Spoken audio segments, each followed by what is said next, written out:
Hi everyone and welcome back to the channel. These are some photographs that I took when I went on a recent trip to York at the beginning of December with my mum.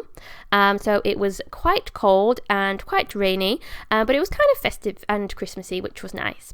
I used a single-use Fujifilm camera with ISO 400 35mm film, preloaded into it, and according to the website I bought it from, which is Analogue which is a fun website that I use quite a lot recently to buy film and stuff, it's a flexible companion for taking to parties, nights out, or days of urban exploration.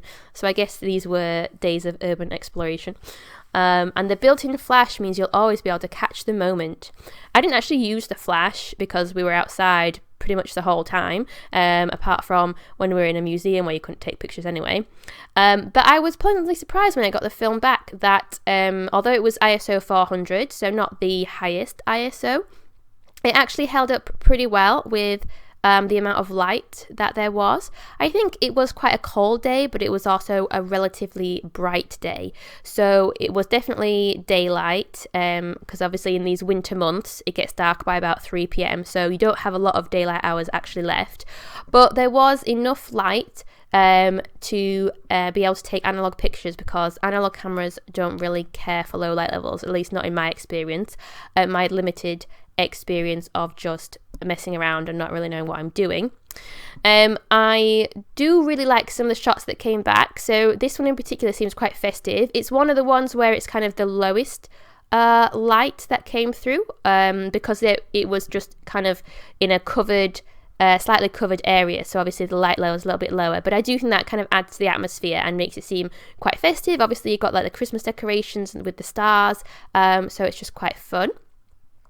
And then this next picture is actually of my mum, and we were walking through this like Christmas market, which is where those stars were on sale, and then I stopped and took a picture of my mum, but you can see how like cold it was because she's obviously all wrapped up and it was like raining and stuff.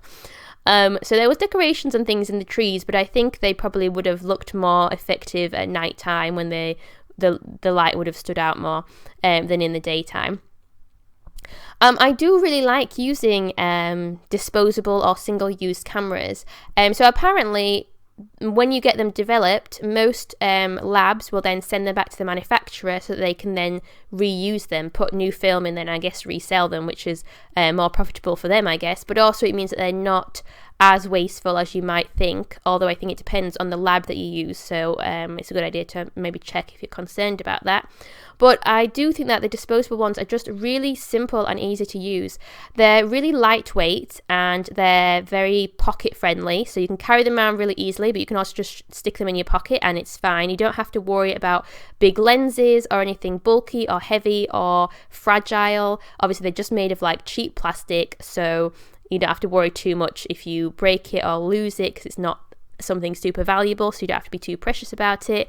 You can just whip it out, wind it on, and then snap a picture in just a few seconds. There's not a lot of settings. Obviously that means that you don't have the same levels of control over the finished product, but it does mean that it kind of embraces the spirit of point and shoot photography, of the kind of the lomography vibe of just point and shoot, don't think, just take the picture, which is quite nice. And it's one of the big pluses or big differences between analog photography and digital photography. You have a lot less frames, you have a lot less pictures that you can take and work with, you maybe have less control, and you don't know what the picture is going to be until you get the picture back, which is kind of frustrating at times, but also it's kind of the fun vibe of it. And the last two pictures you can see, I think this must be light leak, but my boyfriend thought that this might be a car going past with the lights, but trying to remember where I took the picture, I don't actually think there were any cars at all here, so I think it might be light leak when the film was being developed. But it does make for kind of a cool, unusual image, and that again is kind of the joy of analog photography, although it can be a little bit frustrating if you wanted an exact, perfect picture. Anyway, that is the end of this video. That's kind of the best of the bunch from what I got back, and I'm quite pleased with the collection of pictures that I got. If you've liked the video, please give me a like, and if you'd like to see more, please subscribe.